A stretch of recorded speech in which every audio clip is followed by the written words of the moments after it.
Alors, on est au DAF Yudbet Amoud Aleph, tout en haut. En fait, on s'était arrêté hier un peu au milieu de l'épisode. Je reprends oralement parce qu'on va embrayer là-dessus. C'était l'enseignement que Oula rapportait au nom de Rabbi Elazar, donc un autre enseignement dans cette série d'enseignements rapportés par Amaroula Rabbi Elazar, qui disait que un créancier peut récupérer pour pour la créance qu'il a sur son débiteur, il peut récupérer les avadim. Les avadim, ce sont les esclaves, le Evet Kenaani. Et lorsque Oula il a annoncé cette halakha, Rav Nachman lui avait posé la question est-ce que le sens de ces propos, est-ce que cet enseignement-là, il signifie qu'on peut même récupérer des yetomim, des orphelins, des héritiers, auquel cas, il y a un chidouche. Le chidouche, c'est quoi? C'est que, vous vous souvenez, on ne peut récupérer des orphelins pour le créancier. Comment? Donc, ce serait les esclaves orphelins. Non, les orphelins, c'est-à-dire les héritiers. On parle de Ktanim, hein, s'ils sont Gdolim, ils n'ont pas le statut d'orphelin. Hein, Oui. Okay. Les héritiers qui auraient donc hérité dans le patrimoine de leur père de terrain, de mobilier et d'esclaves également, ne sont tenus de rembourser le passif de leur père, les Yetomim, qu'avec l'immobilier. Donc, sachant qu'on voit ces notions qu'on voit fréquemment, je vais revenir là-dessus après, on voit souvent dans la Gemara que les avadim sont comparés aux karkaot, que les avadim, ils ont le même statut que l'immobilier. Okay, c'est un passouk duquel on apprend ça, on voit ça souvent. D'ailleurs, on le verra un petit peu plus de façon un peu plus précise dans le daf, dans le daf suivant, Yudbet. Il y a marqué dans la Torah, Veitnachaltem otam livnechem acharechem, la réchet achouza. Au sujet des esclaves, vous les donnerez en héritage à vos enfants, à vos fils après vous. Donc, ça se transmet, ce patrimoine-là, pour qu'ils puissent donc en hériter. Et le terme employé, veit nachaltem. Une nachala, c'est un héritage, c'est un capital, c'est la terre par excellence. Donc, on voit que les avadim sont comparés à la terre. Les conséquences, et c'est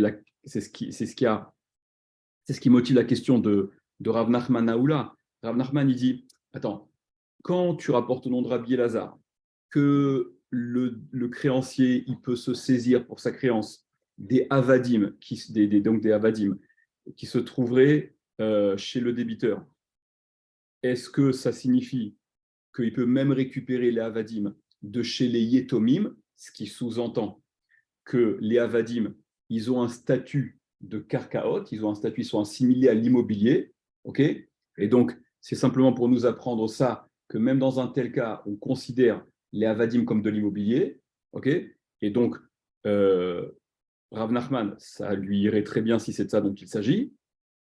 Ce à quoi Oula lui a répondu, non, non, non, non, non, non, ce qu'il a dit Rabbi Elazar, que le malvé, donc enfin, le créancier, il peut récupérer les avadim, il peut les récupérer miner de lui, de son débiteur, qui est tout ce qu'il y a de plus vivant. On ne parle pas des tomim, il n'y a pas des tomim dans la photo.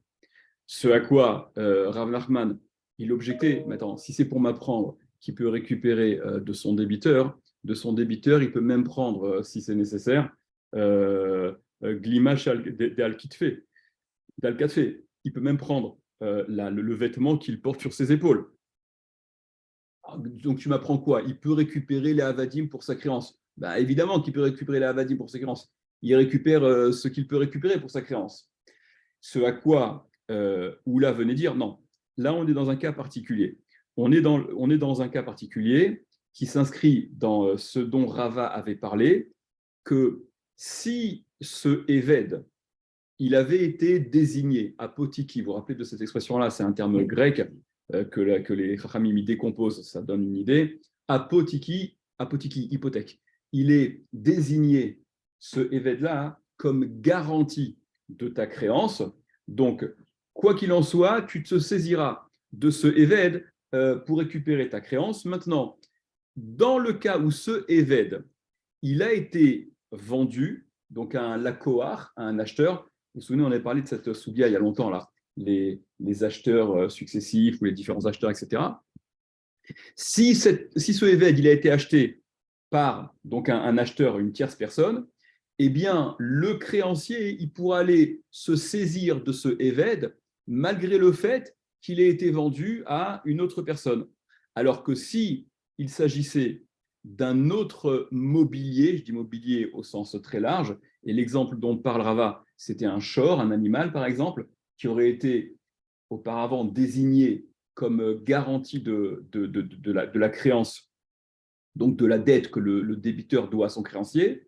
Si c'est un shor, un animal, qui aurait été vendu alors qu'il avait été désigné comme étant apotiki, là, le créancier ne pourra pas, le créancier ne pourra pas se saisir de ce short qui a été vendu. Alors, en tout cas, ce qu'il faut garder à l'esprit, c'est que quand Oula, il contredit Rav Nachman en lui disant non, non, l'enseignement de Rabbi Elazar qui dit qu'on peut récupérer les avadim, le créancier peut récupérer des avadim pour récupérer sa dette, ça ne concerne que lorsqu'il le récupère de chez son débiteur, mais pas des yétomim, pas des orphelins. Ce qui signifie que d'après Rabbi Elazar, ce qui signifie que d'après Rabbi Elazar, enfin si c'est ce que pense Rabbi Elazar, si c'est ce que pense Rabbi Elazar, ça voudrait dire que les avadim n'ont pas le statut de karkaot, ils n'ont pas le statut d'immobilier. Parce que, comme je vous l'ai dit juste avant, des yetomim, on ne récupère au titre de créance qu'on avait sur le père que l'immobilier, mais pas le mobilier. La svara qu'il y a derrière ça, la logique qu'il y a derrière ça, c'est que le prêteur, en général, ce qui lui permet d'avoir un minimum de confiance dans le prêt qu'il accorde, c'est qu'il y a des biens qui sont là, qui sont présents, qui ne restent pas de bouger, voilà, qui sont l'immobilier, contrairement au mobilier. Donc, si Oula, il répond à Rav Nachman, non, ce dont Rabbi Elazar a parlé, c'était pas que le créancier pouvait récupérer, c'était pas que le créancier aurait pu récupérer euh, des yétomim.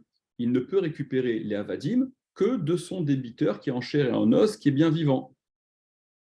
Alors, et donc, Rav Nachman posait la question, mais qu'est-ce qu'il m'apprend dans ces cas-là, etc. Et donc, qu'est-ce qu'il t'apprend? Il t'apprend que dans un cas, alors, et déjà dire que ce n'est que lorsqu'il est vivant qu'on peut récupérer l'avadim, c'est qu'a priori, Oula, qui se fait le porte-parole de Rabbi Elazar, puisque c'est Oula qui a rapporté l'enseignement de Rabbi Elazar, il considérerait que les avadim n'ont pas le statut de karkaot, d'immobilier, parce que s'ils avaient le statut d'immobilier, il n'y a pas de raison qu'on ne puisse pas récupérer des yetomim aussi. Ok? Et donc là, le chidouche, c'est quoi? Le chidouche, c'est que si ce Eved, il avait été désigné comme garantie pour la créance de celui qui a prêté l'argent, quand bien même ce Eved a été vendu par la suite, le créancier pourra retirer, faire sortir de l'acheteur ce Eved, chose qu'il n'aurait pas pu avec un autre mobilier, par exemple un taureau. Et c'était quoi la raison de la différence? C'était la dernière ligne sur laquelle on s'était arrêté dans la Gemara, parce que Haït lekala avea let lekala. Celui-là, il a un col et celui-là n'a pas de col. Là, quand il s'agit d'un Eved, il y a une rumeur, ça se sait. On sait que ce Eved, il a été désigné comme garantie de la créance de celui à qui on doit de l'argent. Et donc, l'acheteur qui prendrait le risque d'acheter ce Eved, c'est lui qui, c'est à ses risques et périls, comme s'il était informé, il est avisé qu'il risque d'être dessaisi de ce Eved, puisque ce Eved, il avait été désigné comme garantie. Okay, il y a aussi des Rishonim qui disent, je crois que c'est le Roche qui ramène, qui dit que le Eved lui-même, s'il est vendu donc à un acheteur, le Eved lui-même, il signalerait à ce nouvel acheteur qu'il est gage, il est garanti de remboursement d'une dette de son propriétaire précédent. Quoi qu'il en soit, comme le Eved il est considéré avoir un col, c'est une rumeur, les choses se savent, voilà, c'est des choses qui sont censées être reçues. Et vous comprenez, hein, on peut, c'est aussi l'idée, quoi. On va pas pénaliser les acheteurs qui se retrouvent à avoir acheté un truc et s'entendre dire 2 mois plus tard, eh non, non, non, on va te prendre ce que tu as acheté parce qu'en fait, il était garant de trucs. Ceux qu'ils sont censés savoir, alors on peut agir de cette façon-là, mais ceux sur quoi ils ne sont pas censés être au courant, il n'y a pas de raison de le faire. C'est pour ça que sur du mobilier classique, d'accord, le cas d'un short par exemple, d'un animal, on ne va pas récupérer de l'acheteur, même si le short il était apothiqué, il était le garant de la créance, d'accord, parce qu'on n'est pas censé savoir que ce short il est garant d'une créance, d'accord, à moins que ce soit noté au bureau des hypothèques ou de je ne sais plus comment ça s'appelle, là, d'accord, s'il y a s'il y a voilà, s'il y a une façon de, de, de, de, de s'en apercevoir. Alors, maintenant, regardez la suite d'Agmara. On passe au Hamoud, au Daf Yudbet. Regardez, l'histoire, elle est un peu étrange. Les bâtards d'Enafak, les bâtards, après d'Enafak qu'il soit sorti, après que Rav Nachman soit sorti, donc Rav Nachman, c'est celui qui avait posé la question à Oula. Dis-moi, Oula, quand tu rapportes l'enseignement de Rabbi Lazare, là, qu'on peut récupérer sa créance même en prenant les Avadim, de quoi tu parles? Qu'on peut les prendre même des Yetomim? Après, et ce à quoi Oula lui avait répondu, non, non, pas des Yetomim, du type en chair et en os. Amar Léou Oula, il leur a dit Oula, donc Oula aurait Rashi, voilà, les Yoshua Nefanav, à ceux qui étaient devant lui, donc à ceux qui y restaient, ceux qui ont assisté à la scène et qui restaient devant lui, une fois que Rav Nachman s'en est allé, il leur a dit Achi Amar Rabbi Elazar, en réalité, Achi, ainsi, Amar Rabbi Elazar, il a dit Rabbi Elazar, Afilou miyatme, même des Yetomim, même des orphelins, on peut récupérer les Avadim. Ce qui signifie que Rabbi Lazare pense que les Yetomim, ils ont un statut de karkaot, d'immobilier. Si Behemet, c'est ce que Rabbi Lazare a dit. Mais Oula, il n'a pas voulu le dire devant Rav Nachman. Devant Rav Nachman, il a laissé penser que les Avadim n'avaient qu'un statut de mobilier et pas d'immobilier, parce que si on ne peut pas récupérer les Yetomim, et si on ne peut pas récupérer les Avadim des orphelins, c'est révélateur qu'ils n'ont pas un statut d'immobilier, puisque c'est précisément l'immobilier qu'on peut, oui, récupérer des orphelins. D'accord? Et donc, juste une petite correction, je crois que je vous ai dit tout à l'heure en parlant, que ça aurait été très bien pour Rav Nachman si les Avadim étaient considérés comme de l'immobilier. Non, c'est le contraire. Pour Rav Nachman, justement pour ne pas rentrer en marloquette, et on va le voir, avec Rav Nachman, Oula a préféré rapporter les propos de Rabbi Elazar comme s'il disait, enfin, il les a interprétés, il les a explicités à Rav Nachman autrement que ce que Rabbi Elazar véritablement avait dit. Il a laissé, il a dit à Rav Nachman que non, non, Rabbi Lazare, il a parlé d'un cas classique, que les Avadim ne peuvent être récupérés que du débiteur qui est vivant, mais pas des Yetomim, ce qui laisse donc comprendre que les Yetomim ont un statut de mobilier et non pas d'immobilier, n'est-ce pas?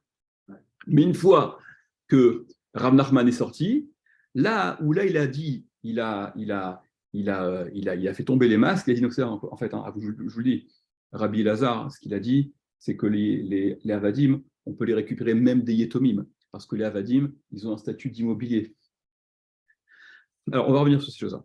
Amar Rav Nachman, regardez, d'ailleurs, c'est ce que Rachid dit, hein, regardez, Rachid tout en haut là, les derniers mots de la première ligne, Achi Amar Rabbi Elazar, ainsi il a dit Rabbi Elazar, donc c'est la vraie version de ce que Rabbi Elazar a dit, Afilou miyatme, même des Yetomim, des Avda, parce que le Eved, et Mekarka et Damé, il est comme le Karka, il est assimilé à l'immobilier.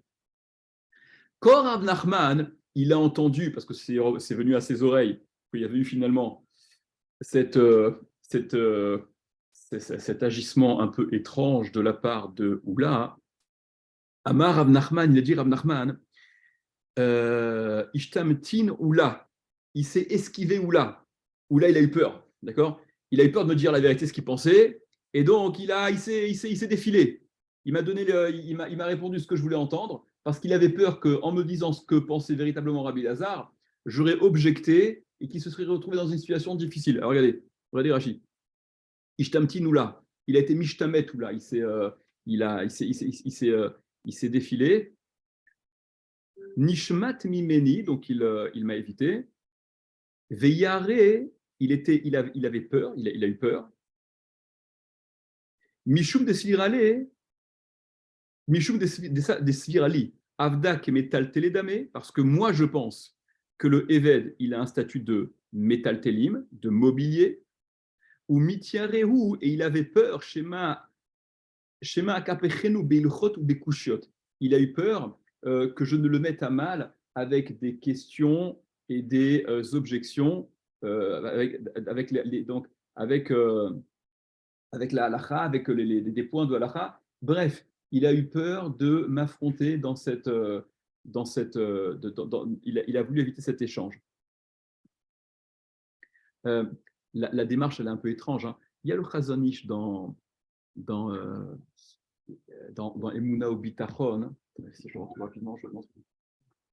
Regardez.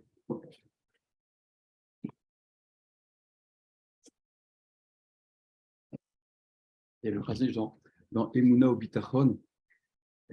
Ils ont fait un petit fascicule. Hein. Je crois que je vous ai déjà raconté cette histoire. Je vous ai déjà parlé de ça il y a un moment.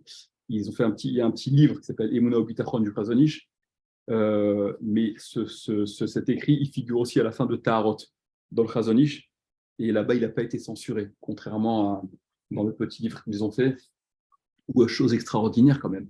Ceux qui se revendiquent de Maran à Chazon Ish, maître Chazon Ish, se sont octroyé la liberté de censurer certains passages du Chazon Ish, comme quoi.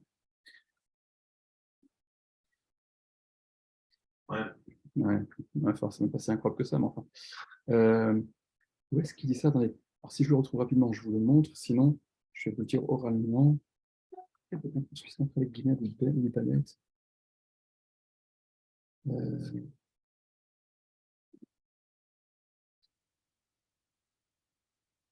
Ouais, c'est ça. Regardez. Oui.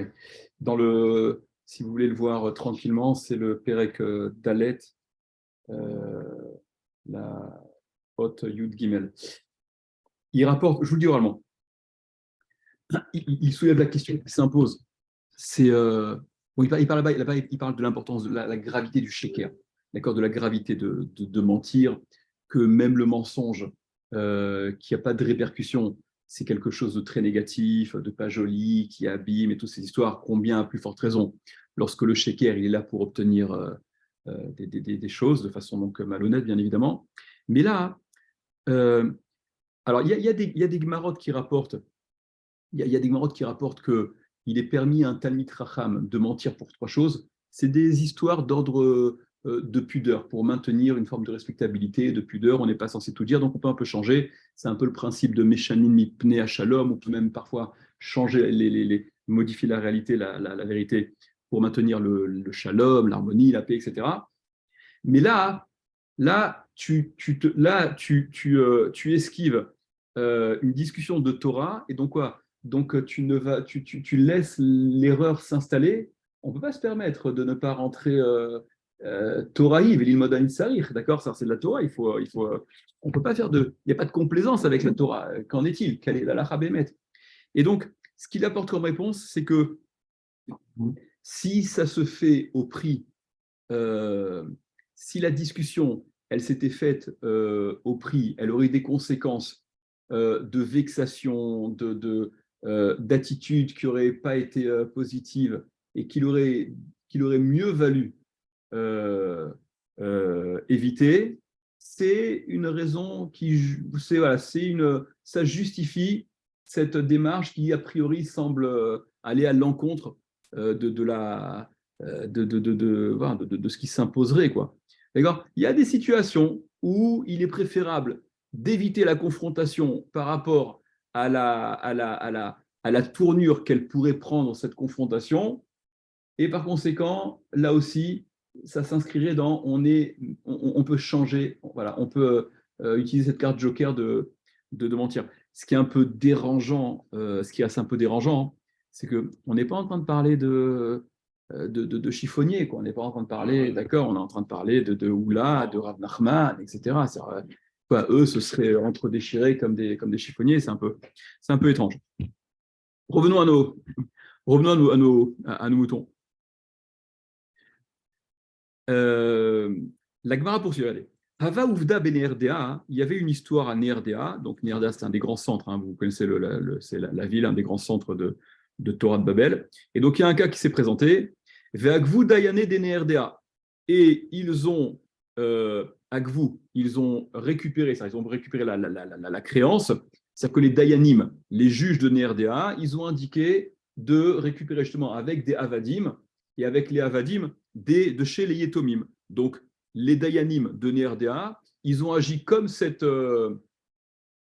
indication de Oula, mais comme la vraie indication de Oula, comme ce que Oula avait rapporté donc en privé, être l'enseignement de Rabbi Elazar. Donc, ils se sont alignés sur la version de Rabbi Elazar, rapportée par Oula, que les Avadim, ils ont un statut de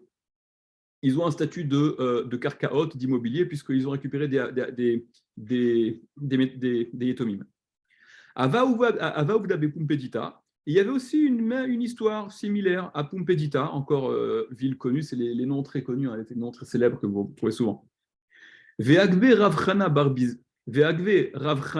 Bizana, comment il faut le prononcer celui-là, et Ravchana bar Bizana, Bizana, je préfère. D'accord. Et Rav Chana bar Bizna, il a tranché, lui aussi, de récupérer des Yetomim, les Avadim. Amar li ou Rav Nachman, il leur a dit Rav Nachman, donc Rav Nachman qui lui pense que les Avadim ont un statut de Metal Télim, ils ne peuvent donc pas être récupérés de chez les Yetomim, puisque de chez les Yetomim on ne récupère que l'immobilier. Donc il s'est adressé à eux, il leur a dit Zilou Adourou, allez et rendez ce que vous avez à tort dit de récupérer, d'accord, en l'occurrence des Yetomim. Ve'ilo magvinan nehu leapadanaihu.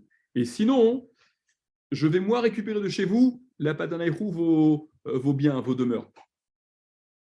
Entre parenthèses,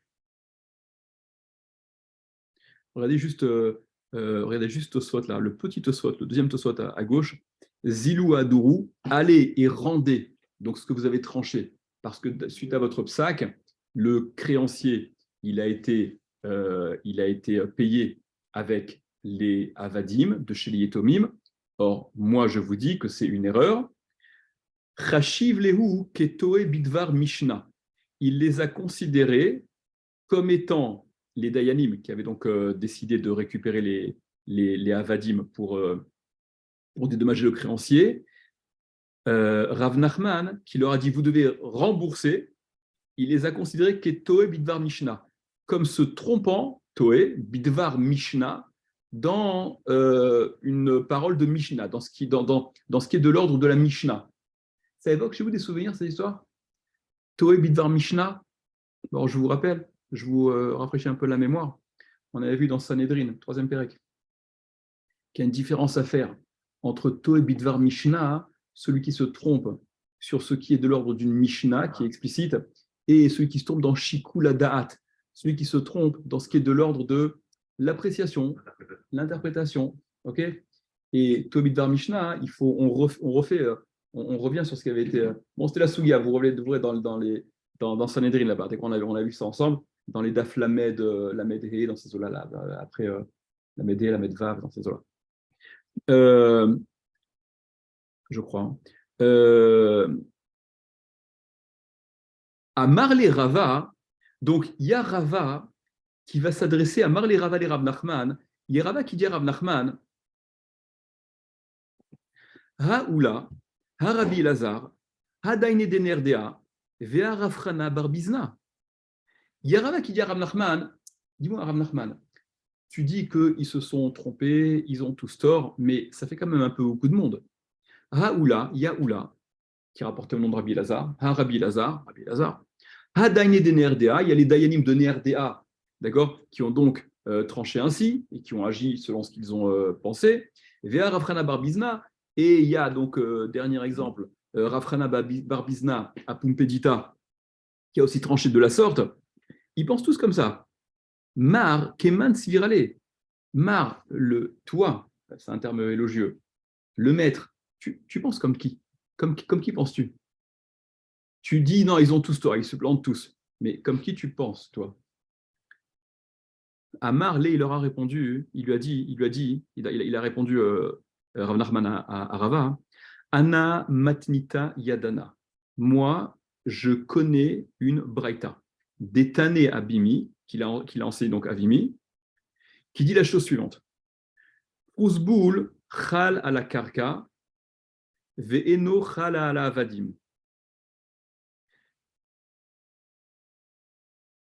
Metaltelin niknin ima karka, ve'ena niknin ima avadim. Il ramène la braïta suivante, qui dit le prousboul. Vous vous rappelez que le prousboul, je vous rappelle, le prousboul, c'est l'écrit. Quoi? Les écrits qui permettent l'annulation de.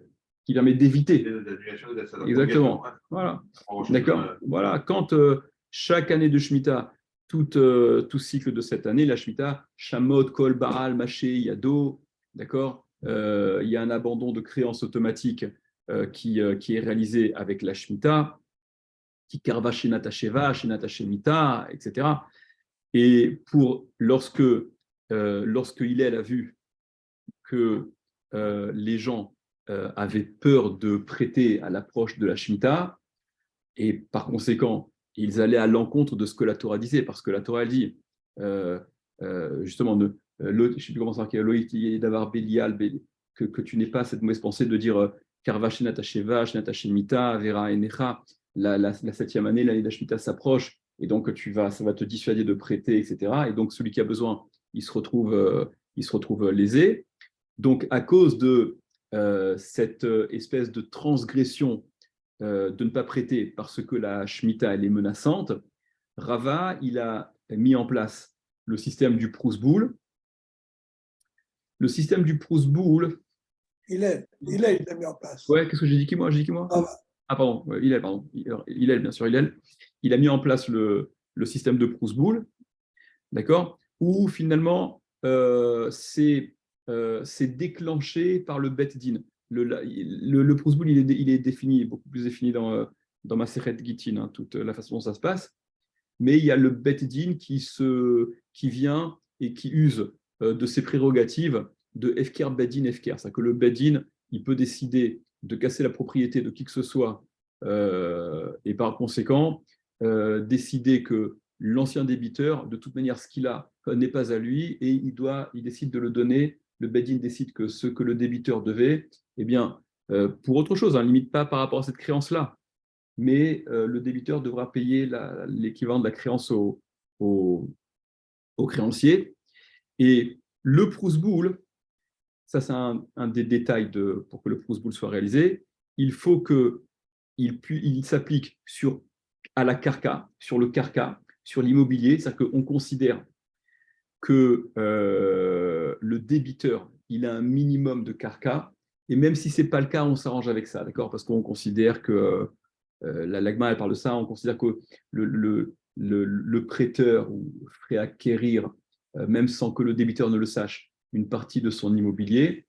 Quoi qu'il en soit, ce qui nous intéresse, nous, c'est cette braïta qui dit que le Prousboul donc s'applique, il est effectif sur le carca, sur l'immobilier, ve'eno chala ala avadim, mais pas sur les avadim. Donc déjà, vous voyez que cette braïta, elle met en opposition le carca au avadim. Et deuxième partie de cette braïta, metaltelin niknin imakarka, le mobilier peut être acquis, imakarka, accessoirement avec l'immobilier, ve'ena niknin ima avadim, mais les metaltelin, le mobilier ne peut pas être acquis ima avadim, accessoirement avec les avadim.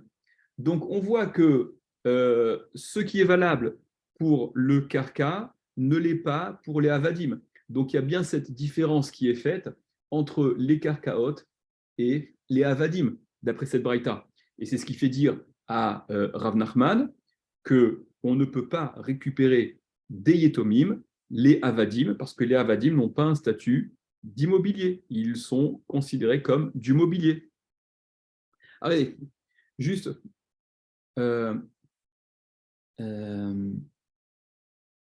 venez, faisons Rashi rapidement. Voilà, Prousboul rapidement, ce qu'on a dit oralement, mais très vite. La quatrième petite ligne là, Prousboul. Meferesh Begitin, c'est dans Gitin qu'on explique en long et en large cette histoire de Prousboul. Chez Tiken Hillel Azaken, qu'il a institué Hillel Azaken, Prousboul, donc le Prousboul. Kede Shelo Tishamet Shvi'it, Kede Shelo Tishamet Shvi'it à Milva, afin que la Shvi'it, la 7e année, ne casse pas le prêt qui a été contracté. Et la Braïta a dit Chala la karka, que ça s'applique sur le karka, le prousboul, ce shtar de prousboul, il s'applique sur le karka, sur l'immobilier, des kevin des lemechusre gouvaina, parce que les karkaot, l'immobilier, ne sont pas mechusar gouvaina. Mechusar gouvaina, ça veut dire ils ne manquent pas de pour être pris. Il y a pas de, ils sont là, ils sont toujours là, l'immobilier est toujours là. Il n'y a pas à attendre que ce soit de l'immobilier qu'on aille récupérer, etc.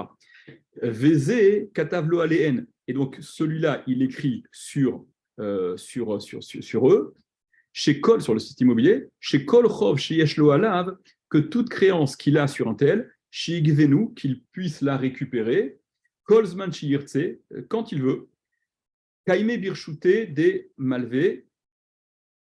Ouais, et donc, ça reste, c'est dans le reshoot du Malvé. Nikni Imakarka, donc, dans la Braïta que rapporte Rav Nachman, on dit que les métaltélim, le mobilier, est acquis accessoirement avec l'immobilier, explique Rashi, Imachar lo karka ou métaltélin, s'il lui a vendu, un vendeur qui lui vend à un acheteur de l'immobilier et des métaltélines du mobilier, Ve'erzik bakarka, et qu'il a fait chazaka dans l'immobilier, donc il a fait, vous vous rappelez qu'un des moyens de kinyan, d'acquisition de l'immobilier, Kesef, Shtar et Chazaka, d'accord, c'est de l'argent, c'est le Shtar ou Chazaka. Chazaka, c'est une action qui va marquer, qui va illustrer la propriété qu'on a sur ce champ. Donc, s'il a fait Chazaka sur le Karka, Kana Metaltelin, il acquiert accessoirement aussi les Metaltelin, le mobilier, à Falpi chez le Machar, bien qu'il n'ait pas été Mosher les Metaltelin, le mobilier, on a parlé de ça hier, que la Meshicha, le fait de tirer vers soi, d'accord, du mobilier. On avait parlé de ça pour le kinyan de la BMA, vous vous rappelez?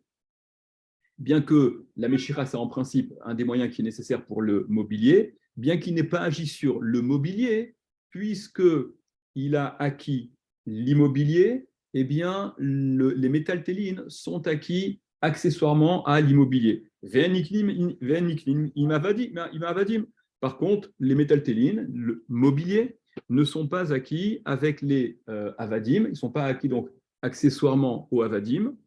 Chez Imerzik Avadim, que s'il a fait Chazaka sur le Eved, le kinyan du Eved, c'est la même chose, la même façon d'acquérir le Eved que l'immobilier. S'il a donc fait Chazaka sur l'Avadim pour les acquérir, pour acquérir un Eved, l'Okana Metaltelin, il n'a pas acquis les Metaltelin, le mobilier, Viachol Mocher l'Arzor du Metaltelin. Et donc le vendeur, conséquence, que le vendeur pourrait faire marche arrière concernant les Metaltelin. L'acquisition du Eved n'a pas finalisé simultanément l'acquisition des métaltélines. Alma, donc on en déduit, Avda, qui est métaltélé, que le Eved, il est comme les métaltélim, puisqu'il n'a pas cette même capacité que les karkaot. On voit à deux niveaux, et par rapport au prousboul, et par rapport à l'acquisition accessoire. Allez, prenez juste Tosfot rapidement, là. Regardez le Tosfot. Ana matnita yadana. Disait Rav Nachman, il me demande d'où je sors, moi, que les avadim n'ont pas le statut d'immobilier, mais de mobilier. Moi, je connais une braïta. C'est la braïta que je te ramène. Alors, Tosfot, il relève la question évidente. Et je suis sûr que ça vous a dérangé depuis le début. Vous dites, mais Ribono Shel Olam, que les avadim, ils sont comparés aux karkaot. On a vu ça 100 fois dans la Gemara. C'est un truc qui est installé, on peut pas. Rav Nachman ne peut pas ignorer ce truc-là. Dis Tosfot.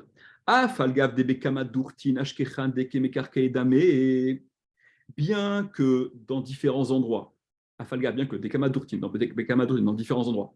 Ashkeran, on a vu des Kemekarka et Damé, qu'ils sont comparés aux Karkaot, à l'immobilier, les Avadim.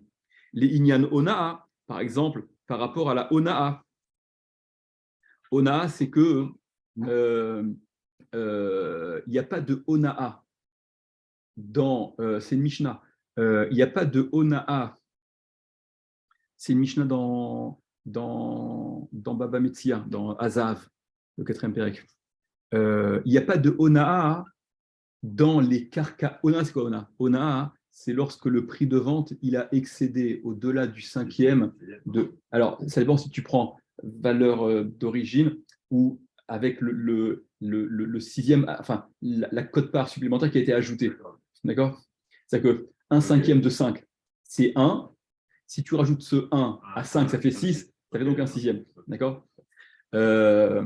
Donc, la Onaa, si ça a été transgressé, c'est-à-dire que le prix de vente il a excédé la Onaa, en principe, ça met en cause la validité de la transaction, mais la Mishnah dit il n'y a pas de Onaa pour les Karkaot, et la Gemara, elle apprend là-bas qu'il n'y a pas de Onaa, la Mishnah, qu'il n'y a pas de Onaa non plus pour les Avadim.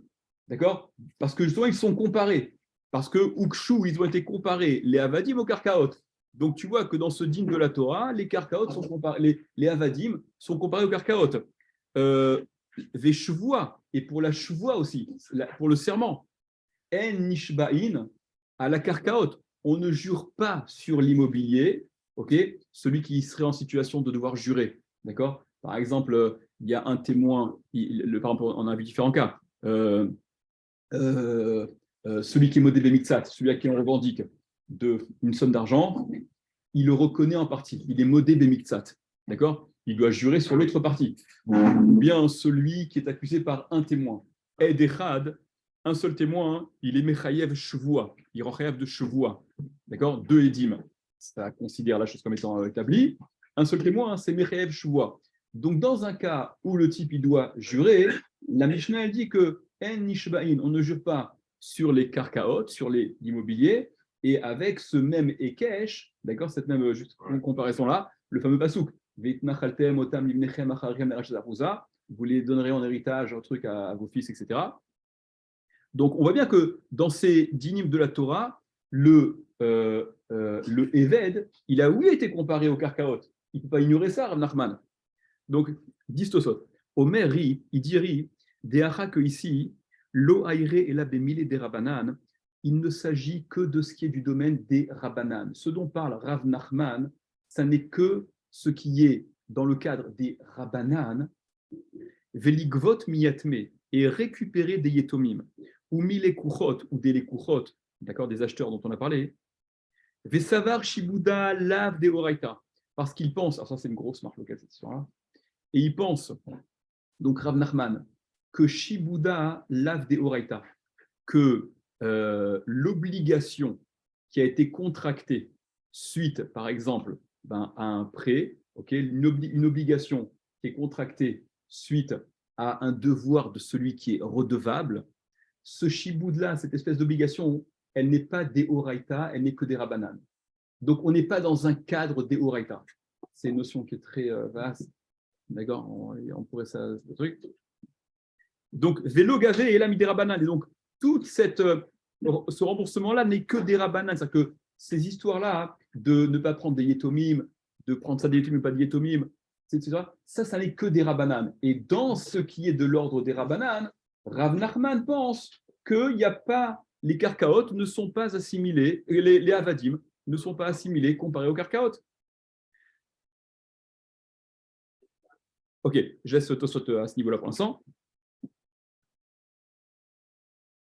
Alors, l'Agmara, une fois que Rav Nachman il est rapporté cette braïta qui lui fait dire que les avadim ne sont donc pas comme les karkaot, mais au contraire, qu'ils sont à assimiler à des métaltélim, à du mobilier, l'Agmara a dit, les mak et Tanaï, disons que c'est apparemment une marloquette. Tanaïm,